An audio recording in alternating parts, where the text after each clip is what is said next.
السلام علیکم. پروگرام دو رائے کے ساتھ میں ہوں اسد رحیم خان اور میرا ساتھ دیں گے فصیح کا. آج اور ابھی دو رائے میں پاکستان سپر لیگ کامیابیوں کے بعد الزامات کی زد میں اس سیزن میں کھیلنے والے کچھ کھلاڑیوں پر مبینہ طور پر میچ فکسنگ کے الزامات لگنے لگے. دوسرے حصے میں بات ہوگی پاکستانی جیمز بانڈ کی جو دشمن کے نرغے سے نکلنے میں کامیاب. بھارتی پولیس کی حراست سے پاکستانی کبوتر اڑ کر ملک روانہ. اور آخر میں بات کریں گے اس ہفتے ڈان اخبار میں چھپنے والے کارٹونز کی جو نہایت سنجیدہ معاملات کو بہت ہلکے طریقے سے بیان کر جاتے ہیں.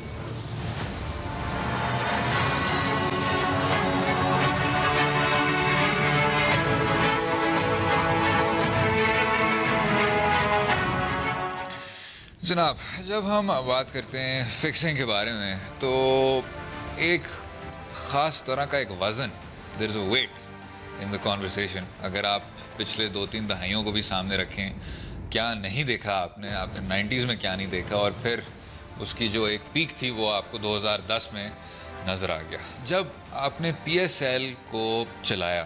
اینڈ آپ نے دیکھا ہوگا کہ پچھلے سال بے تحاشا لوگ تھے تنقید کرنے والے, وہ لوگ تھے جو کہہ رہے تھے کہ یہ کبھی کامیاب نہیں ہو سکتا, اور ایک دم سے پورے ملک میں تمام شہریوں میں ایک طرح کی جوش اور ایک طرح کی, میں سمجھتا ہوں, ایک قومی پرائیڈ کسی چیز میں. آپ کے بڑے کم پروڈکٹس ہیں جس میں آپ پرائیڈ لے سکتے ہیں, اور کرکٹ ان میں ایک سب سے جو آئی تھنک ایک نمایاں سب سے جگمگاتا ہوا مثال ہے. اب پھر سے وہ الزامات, وہی الزامات کہ 2010 یاد آ جائے, 90s یاد آ جائیں, جسٹس قیوم صاحب کی کمیشن کی رپورٹ یاد آ جائے, لیکن جو نوانس ہے وہ تھوڑا سا ختم ہو رہا ہے. اس میں اس دفعہ ایک بہت زبردست ڈفرنس ہے, اور وہ یہ اگر اصلی سکینڈل اس کیس میں یہ نکل کے آیا, اگر آپ کو اپنا ملک کا وقار یا اپنا فیوچر داؤ پہ لگانا ہے تو 4-5 لاکھ روپے کے لیے ایک ان کی نیگوشیشن پاور کتنی کمزور تھی کہ جب آپ سوچتے ہیں کہ اگر کوئی ایسا کام کرتا ہے. دوسرا ایک جو زبردست ایک قسم کا ڈسکشن اس پہ آیا ہے کہ یہ سب اس لیے ہوا ہے کہ محمد عامر ٹیم میں واپس آ گیا. ٹھیک, بالکل ہے یہ. اور اس میں تھوڑی یہ غلط انفرنس ہے میرے خیال میں.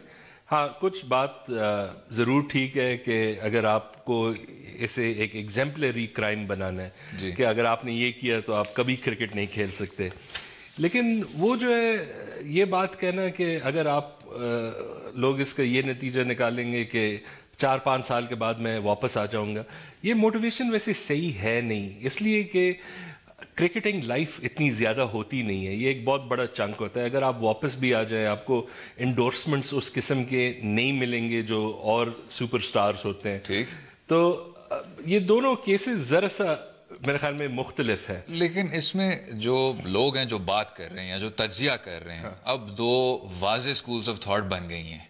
ایک جس سے میں تھوڑا بہت اختلاف کرتا ہوں وہ یہ کہتی ہے کہ جو سزا یافتہ کھلاڑی ہیں ان کو گیم میں واپس کبھی نہیں آنا چاہیے, اور آپ وہ مثال پھر تبھی قائم کر سکتے ہیں کہ زیرو ٹالرنس, اس چیز کے لیے کوئی برداشت نہیں ہے. اور اس سے میں تھوڑا سا اختلاف کرتا ہوں کیونکہ آپ کا جو اسپیکٹرم ہے نا, آپ ہمیشہ سے تجزیہ میں بھی, انالیسس میں بھی, اور آپ کے میرے خیال سے سپورٹس کے جو صحافی ہیں, یہ جو ایک خاص قسم کا طبقہ ہے, وہ بھی اسی چیز کے شکار ہے کہ ایک انتہا سے دوسری انتہا تک آپ پہنچ جاتے ہیں. بات یہ ہے کہ محمد عامر ڈیڈ ہز ٹائم, اسکوائر ہو کے وہ واپس آ گئے. اس کا مطلب یہ نہیں ہے لیکن کہ جو ذمہ داری سلمان بٹ پہ لاگو ہوئی تھی 2010 میں بحیثیت ایک ٹیم کے کیپٹن کی, وہی 18 سال 19 سال کے محمد عامر کی ہے. تو ہر پلیئر کے ساتھ کیس ٹو کیس بیسس میرے خیال سے سامنے رکھنا چاہیے. اور محمد عامر کے کیس میں انہوں نے یہ بھی دیکھا کہ یہ ایک ایکسیپشنل ٹیلنٹ ہے, اور وہی بات ہے کہ جو کلپبلٹی ہوتی ہے کہ آپ کتنے ذمہ دار ہیں, آپ اپنے ایج کو دیکھتے ہیں. بالکل. اور دوسرا, جب میں حیرانگی مجھے یہ ہو رہی ہے کہ ابھی تک ہماری ایک ٹینڈنسی ہے کہ چھوٹے سے کرائم پہ بڑا سا بڑا وہ پنشمنٹ رکھ دے کہ کسی نے سزائے موت ابھی تک نہیں مانگی, بیکاز ہر چھوٹی چیز کے لیے تو ہم نے ریگولر لاز میں تو انسٹیٹیوٹ کر دیا. لیکن محمد عامر کے کیس میں اب تھوڑا بہت آپ نے ریہیبلیٹیشن کا بھی وہ دیکھ لیا. ایک پرانے سیریز میں وہ فون رکھ سکتے تھے, وہ نہیں رکھ رہے تھے, ٹھیک ہے, وہ ایکسٹریم میجرز تک گئے تھے. تو کوشچن جو سوال اٹھتا ہے وہ یہی ہے کہ کیا آپ نے صرف سب کچھ ایک بندے پہ فکس کر دیا ہے؟ یہ جو اب کیس ہے، ان میں سے جو پلیئرز ہیں ان کے انکمز ٹھیک ہے اچھے ہوں گے، گریڈ جو ہوتی ہے نا یہ ریشنل اس پہ نہیں ہوتی. ہم جب کہتے ہیں کہ جن ممالک میں، سعودی میں آپ کو سزائے موت مل جاتی ہے کافی چیزوں کے لیے، امپلیمنٹ بھی ہو جاتی ہے، آپ ادھر بھی وہی حرکتیں کر رہے ہوتے ہیں، لیکن پھر بھی لوگ جرائم تو کرتے ہیں. تو لیکن ادھر پھر بھی جو موٹیویشن ہے اگر آپ دیکھیں، لالچ جو ہے اس کا فیکٹر کم سے کم ہوتا جا رہا ہے، کیونکہ آپ ابھی بھی ان کھلاڑیوں کو اچھی طرح انسینٹیوائز کر رہے ہو. اب جو دوسری بات بنتی ہے وہ یہ ہے کہ آپ کھلاڑیوں پہ کتنا شور مچائیں. بات یہ ہے کہ آپ کے اپنے کوڈ آف کانڈکٹ ہیں، وہ اگر صحیح طرح ان پر عمل ہو رہا ہوتا تو شاید اس نوبت تک یہ بات پہنچتی نہ. لیکن ساتھ میں جو میرے خیال سے مجھے اور آپ کو کنسیڈر کرنا چاہیے، اور میرے خیال سے میں نے ابھی وہی غلطی کی اور قیوم رپورٹ کا حوالہ دیا اور یہ سب کچھ کیا، کہ اس میں ایک سنہرا موقع بھی نظر آتا ہے کہ پی سی بی دنیا کو دکھا سکتی ہے کہ ان چیزوں کے لیے ہماری صفر برداشت ہے، اور ہم میں جس وقت اس چیز کی آگاہی ہوئی تو ہم نے ادھر ہی کریک ڈاؤن کیا. ویسے یہ سب سے بڑی بات ہے. اور ابھی ایک چیز جو تھوڑی بہت کنفیوژن رہ رہی ہے وہ یہ ہے کہ کیا ان لڑکوں کو پی سی بی نہیں پکڑا ہے؟ اگر انہوں نے پی سی بی نہیں پکڑا ہے تو یہ ایک زبردست سٹوری ہے. ہم جو اس پہ ذرا کیچڑ اٹھا رہے ہیں کہ پی سی بی کی غلطی ہے، نہیں، یہ ایک پازیٹیو سٹوری ہے کہ پی سی بی خود اپنا گھر صاف کر رہی ہے اس چیز سے. بالکل. اگر یہ دوسرا چیز نکل کے آیا کہ یہ آئی سی سی نے انویسٹیگیٹ کیا اور ہمیں پاس آن کیا، تو پھر ضرور میرے خیال میں بڑے سوال اٹھتے ہیں کہ پی سی بی کر کیا رہا ہے. بالکل ٹھیک. بات یہ ہے کہ جی پہلے 3-4 دن میں یہ کام شروع ہو گیا ہے، پوچھ گچھ ہو رہی ہے، تو ابھی جو میڈیا میں آپ کو ایک طوفان نظر آ رہا ہے کہ ہے بربادی ہو گئی، اس کی طرف شاید نہیں جانا چاہیے. خیر، اس پہ بات کرتے رہیں گے، فکسنگ کے الزامات پر بھی بات کرتے رہیں گے. اسٹے ود اس.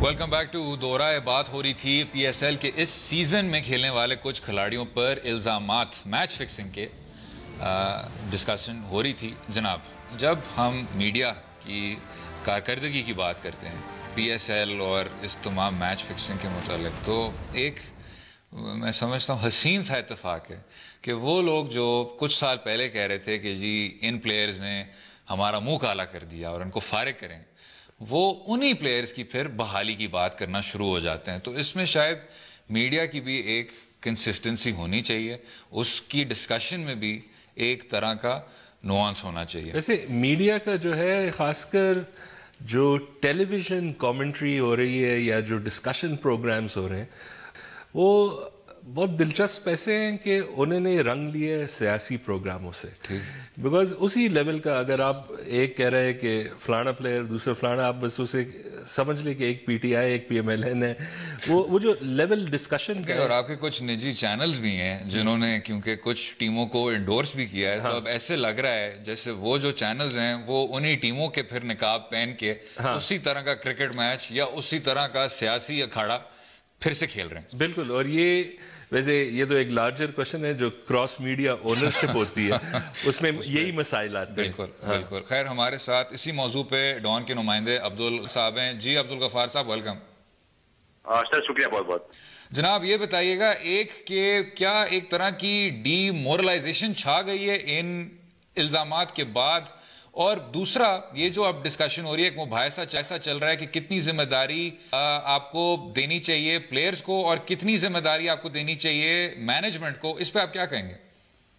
دیکھیں، بہت ساری معاملہ یہ ہے کہ دنیا بھر کی لیگز میں already match fixing, spot fixing کے جو معاملات تھے وہ ہمارے سامنے تھے، اور جیسا کہ پاکستان سپر لیگ کی پہلی کامیابی ہوئی تھی تو یہ خدشہ ظاہر کیا جا رہا تھا کہ دوسرے ایڈیشن میں یہ معاملات اٹھیں گے، کیونکہ پہلے لیگ کی کامیاب ایڈیشن ہی شاید ایک معجزہ تھا کہ وہاں پر کوئی ایسی چیز نہیں ہوئی، یا شاید اگر ہوئی تھی تو بورڈ نے کسی طرح سامنے آنے نہیں دی. میں اس ہوٹل میں خود موجود رہا لاسٹ ٹائم جب پاکستان سپر لیگ ہوئی تھی، اور میری آبزرویشن یہ رہی تھی وہاں پر کہ اس ہوٹل میں کس طرح آسانی سے کوئی بھی ریسپشن تک تو جاتا ہی ہے، لیکن اس کے ساتھ جو ہوٹل کی لابی ہے وہاں تمام کھلاڑی، ظاہری بات ہے کہ اپنے روم سے نکل کے نیچے آتے تھے، الاؤ نہیں ہوتا اوپر بلانا، لیکن لوگوں سے ملتے تھے، سیلفیاں کھینچائی جاتی تھی، کچھ انٹرویوز بھی ہوتے تھے، تو ایکسس بڑا آسان تھا. تو یہ معاملات تو ہم نے دیکھے تھے.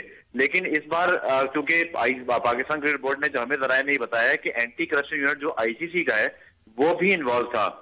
انہوں نے اس پر نظر رکھی ہوئی تھی کہ مبینہ طور پر اس لیگ کو اس پر ٹارگٹ کیا جائے گا، اور یہی وہ چیز ہے جس کی وجہ سے پاکستان کرکٹ بورڈ نے اتنا سخت ایکشن لیا کہ یہ بات پاکستان کرکٹ بورڈ کے ہاتھ میں نہیں رہی تھی.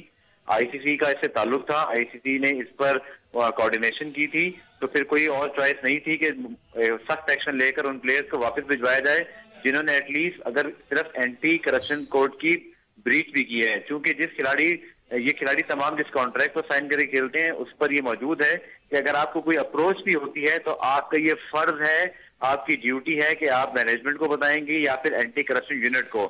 اگر آپ ایسا نہیں کرتے اور کل کو کوئی کیس سامنے آتا ہے تو آپ کو بھی سزا ملے گی. اور اس کی انکریجمنٹ اسی لیے رکھی گئی ہے کہ جو ممکنہ خطرہ ہے وہ کھلاڑی خود بتا دے. لیکن انفارچونیٹلی اور سوال یہ بھی بنتا ہے کہ پچھلے 3-4 ماہ میں ہم نے ایلیگیشن سنے، شعیب اختر نے بھی کہا، سرفراز نواز نے بھی یہ بتایا کہ ان کو شک تھا کہ بیٹنگ جا رہی ہے. جنرلی جو سپورٹ ہے اور کرکٹ جو ہے وہ کمپرومائزڈ ہے. تو کیا ان کے اس وقت لوگ تو یہی سمجھ رہے تھے کہ ہر چیز پہ لوگ کرپشن کے الزام لگا دیتے ہیں، اس کا کوئی لنک ہے ان میں؟ دیکھیں، آپ اگر 2010 کی آپ بات کریں، یاد کریں تو اسٹنگ آپریشن ہوا تھا. پاکستان کے 3 کھلاڑی نہ صرف اس میں انوالو ہوئے بلکہ بعد میں انہیں کنوکشن بھی ہوئی، ان کو کنوکٹڈ کیا گیا، اس کے بعد جیلیں بھی ہوئی. تو یہ وہ چیز ہے جس نے پاکستان کرکٹ کا امیج پہلے ہی آج سے کچھ 6 سال پہلے بری طرح متاثر کیا. اس طرح کے حالات میں جب پاکستان کرکٹ پہلے گزر چکی تھی تو بہت زیادہ سختی کی ضرورت تھی. اور یہ تمام باتیں چاہے سابق کرکٹر کریں، عوام کرے یا پھر میڈیا، اس کی بیس ہی صرف یہ ہے کہ یہ باتیں ماضی میں ہوئی ہیں، پاکستانی کھلاڑیوں نے سزائیں بھگتی ہیں اور ملوث بھی رہے ہیں.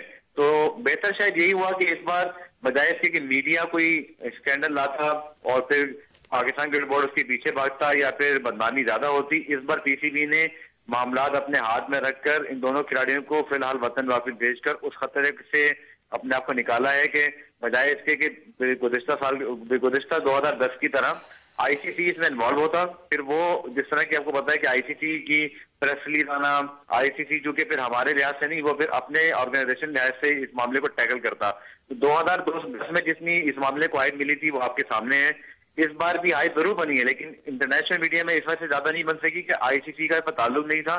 اور پھر بہرحال پاکستان سپر لیگ بڑا پروڈکٹ ضرور ہے لیکن بہرحال پاکستان کا ڈومیسٹک ایونٹ ہے.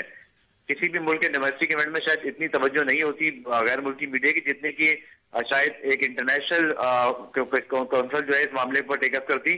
تو شاید ایک سبق سیکھا پاکستان کرکٹ بورڈ نے کہ بجائے اس کے کہ اس بار معاملہ اگنور کیا جاتا یا لیگ کے بڑے نام ہونے کے باوجود انہیں چھوڑ دیا جاتا. آخری جلدی سے ایک سوال وہ یہ کہ جو پلیئرز کے ابھی ٹرمز اینڈ کنڈیشنز ہیں اور رینومریشن ہے، کیا ان کو ان پیسوں کی ضرورت تھی؟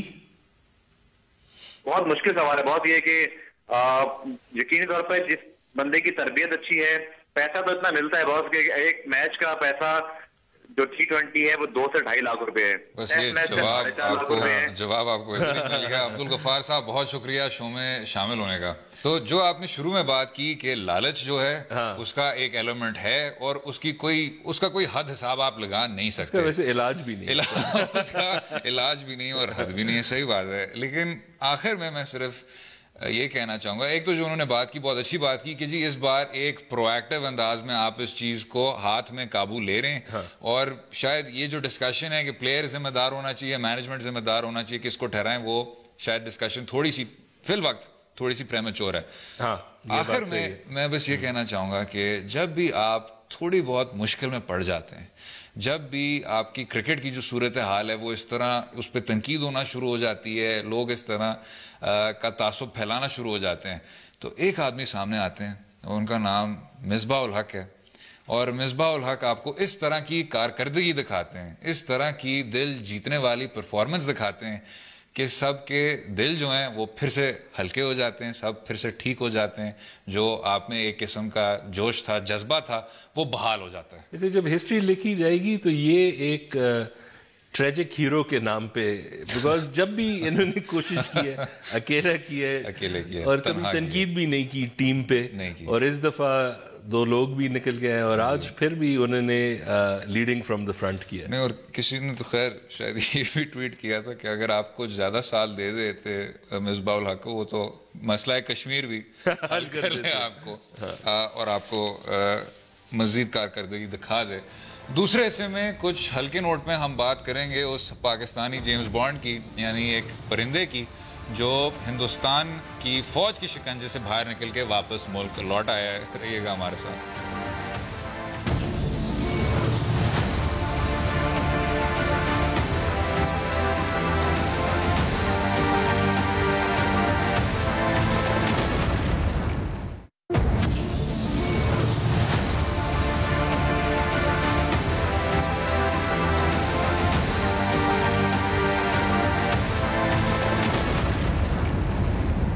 ویلکم بیک ٹو دو رائے. اب بات ہوگی ایک پرندے کی جو ہندوستان کی افواج کی شکنجے سے نکل کر واپس پاکستان لوٹ آیا ہے, اور کیونکہ سب کے سب پی سی بی کے پی ایس ایل کو دیکھ رہے ہیں تو ہمیں یہ مزید ونڈو آف اپرچونٹی مل جاتی ہے کہ اپنے جو خیالات ہیں, جذبات ہیں, ایسے موضوعات کے بارے میں وہ کھلے طریقے سے بات کریں. دیکھیں, اس پرندے کو ہمیں ہائی لائٹ کرنا چاہیے بیکاز فرض کا نام جان باز ہے, اور جان باز جو ہے ایک تو یہ تھا کہ انٹیروگیشن پہ یہ نہیں بولا, ٹھیک ہے نا, تو ایک تو اس کی یہ بات ہے, ٹھیک ہے, جیسے ہی وہ اپنے کیج سے رہا ہو کے وہ پاکستان کی طرف not fall under questioning. بالکل, اور بس ہم اسے ویلکم کرنا چاہیے ہمیں, لیکن جو 21 توپ کا سلام ہے وہ نہ کریں, یہ مر نہ جائے وہ راستے میں ہی اس کے لیے یہ میرے خیال سے نامناسب ہوگا. لیکن یہ ایک زبردست سٹوری ہوتی ہے جو ہر 2-3 سال بعد آ جائے کہ پاکستانی پرندہ آیا, ٹھیک ہے نا, وہ اسپائنگ کر رہا تھا یا میسیجز کر رہا تھا.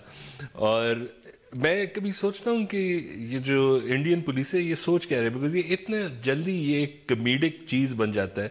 یہ شاید جب اس کی ریلیونس بھی کم ہو جائے 2-3 سال بعد وہ ہے کہ کوئی کمانڈو چوہا بھی آیا تھا, ٹھیک ہے نا, یہ ہر طرح کے کیڑے مکوڑے آ جائیں بیچ میں. لیکن حالانکہ پہلے وہ شاید پاکستانی شہری کو شک کی نگاہوں سے دیکھتے تھے, اب وہ پاکستانی پرندوں کو بھی اسی شک کی نگاہ سے دیکھنا شروع ہو گئے. کہنے کا مقصد یہ ہے کہ ایک طرح کی پیرانویا جو شاید پہلے نہیں ہوتی تھی وہ اب واضح ہے ان 2 ممالک کے تعلقات میں, کہ اب میں نہیں کہہ رہا کہ جی یہ آپ اس حکومت سے لنک کریں یا اس حکومت سے لنک کریں یا کسی ایک واقعے سے لنک کریں, لیکن اب جس طرح کی ڈسکشن ہوتی ہے کچھ پرندوں کی جاسوسی کی, یا جی کچھ ہم نے سرجیکل سٹرائکس کیے اور اس میں جو ویڈیو آتی ہے جو ہندوستان کے چینل چلاتے ہیں اس میں پاکستانی فوجی ایک دوسرے کو مسلسل جناب جناب جناب کہہ رہے ہیں, اور ان کا جنوبی ہندوستان کا بڑا نمایاں ایکسنٹ ہوتا ہے, واضح ایکسنٹ ہوتا ہے. تو دیر از اے پیرانویا جو پہلے نہیں ہوتا تھا, اور وہ اب پیرانویا ٹرانسلیٹ ہوتا ہے آپ کے فیک نیوز میں, آپ کے پروپیگینڈا میں, اور آپ کی اس طرح کی خبروں میں کہ جی جان باز پرندہ گرفتار. ویسے اگر یہ سچ بھی ہو, یہ ایک انٹرسٹنگ چیز ہے کہ جو انسٹرومنٹس ہیں ہمارے ایسپیناج کے, ہم نے ہر چیز پھر امپلوائے کیا, صرف سیٹلائٹ نہیں کرتے, ہم نے جو کچھ بھی کر سکیں امپلوائے کیا ہے. اور ایک چیز ہے ویسے, جب انہوں نے ایک میرے خیال میں یہ جو سٹوریز ہوتی ہیں ان کا ایم ہوتا ہے کہ لوکلی کوئی وہ پولیس اپنے آپ کو نمائندہ کر لے, یہ کر لے, لیکن اس کا ان انٹینڈیڈ کانسیکوینس یہ ہوتا ہے کہ وہ ہنسی مذاق بن جاتی ہے جب وہ انٹرنیشنلی. بالکل, نہ صرف ہنسی مذاق کہ وہ جو آدمی جو شاید مقامی طور پر مشہور ہونا چاہ رہا تھا, وہ جو کہانی ہے وہ پھر بین الاقوامی طور پہ پھر روشن ہو جاتی ہے. لیکن ایک اور چیز ہے کہ آپ کی اس ڈسکشن میں سنجیدگی واپس کب آئے گی کہ ہندوستان کے وزیر اعظم سارے ریڈ فورٹ کے سامنے دشمن ملک کے بارے میں اس طرح بات کر رہے ہوتے ہیں, اور اگر اپنی طرف بھی دیکھیں, اپنے گریبان میں بھی دیکھیں, تو آپ کے کچھ اگر آرمی چیف صاحبان نہیں ہیں تو آپ کے کچھ گورنر صاحبان ہیں جو اسی طرح کا شوشہ چھوڑتے ہیں کہ جی اگر یہ ہمارے 6 ماریں تو ہم ان کے 7-10 مار دیں گے.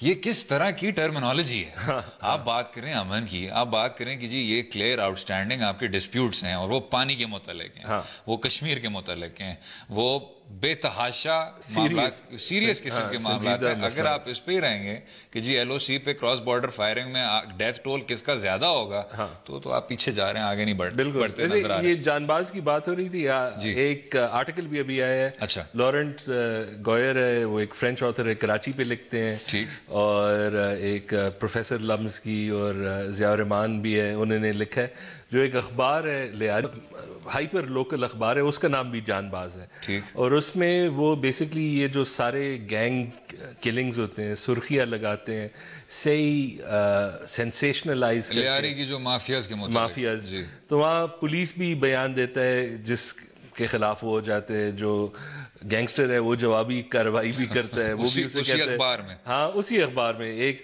دوسرے کو کہتے ہیں کہ تم تو عورت ہو تو میں تجھے دکھا دیتا ہوں. اور ایک فیسنیٹنگ جو ہماری ہم ویسے پاکستان میں بہت سی جگہ ایسے ہیں جو ایک مڈل کلاس طبقے کے لیے یا فورن, وہ بھی ایک فورن ملک ہوتا ہے ان کے لیے. اگر آپ کلفٹن میں بڑے ہوتے ہیں تو لیاری شاید آپ نہ کبھی گئے ہو, نہ آپ نے کبھی وہاں دنیا ایک اور ہے اور ایک اپنی ایکو سسٹم بنی ہوئی ہے. اور اس قسم کا اخبار جہاں جو فوٹوگرافرز ہوتے ہیں وہ جو ہے نا یہ مورگز جاتے ہیں جہاں وہ مردے لاش کو رکھتے ہیں اور وہاں تصویریں کھنچواتے ہیں, اور وہ فرنٹ پیج پہ جو چیزیں ہمارے نیشنل اخبار میں نہیں چلے گا. خیر کبھی نہ کبھی تو چل جاتے ہیں جب وہ کراس بارڈر چیز ہوتی ہے, لیکن زیادہ تر نہیں چلا. یعنی ضمنی طور پر, ضمنی تو نہیں لیکن ایک مائکرو اکانومی ہے جس میں آپ کے کچھ اخبارات ہیں اور وہ ایک دوسرے کو اسی طرح پیغام بھیج رہے ہوتے ہیں. اور ساتھ میں مور کے بھی جو رپورٹرز ہیں that would probably never be in the mainstream, وہ اسی کے ذریعے پھر کمیونیکیٹ کرتے ہیں. لیکن شاید اس میں مجھے جو تھوڑی سی عجیب بات ہے وہ یہ ہے کہ حالانکہ کسی اور آپ کو شعبے میں یا طبقے میں یا فورم کے ذریعے اس طرح خیالات کا کھلا اظہار کا آپ کو حق فراہم نہیں ہے, لیکن یہاں انڈر ورلڈ کی دنیا میں آپ انہی اخبارات میں جو مرضی کہتے ہیں. زبردست فریڈم ہے, زبردست فریڈم ہے. اور خیر ہونی کہیں سے تو شروع ہونی چاہیے. اس کا مطلب یہی نکلا نا, اگر آپ نے قانون لوگوں پہ نہیں نافذ کیا تو فریڈم آف ایکسپریشن بڑھ جائے. بالکل, یہ شاید آپ کے قانون کے ساتھ ایک پیرالل چلتی جا رہی ہے. خیر اگلے حصے میں اب بات کریں گے ہم کچھ کارٹونز کی جو اس ہفتے چھپے ہیں. انہوں نے کافی سنجیدہ موضوعات کو ایک بڑے ہلکے انداز میں بیان کیے ہیں. رہیے گا ہمارے ساتھ.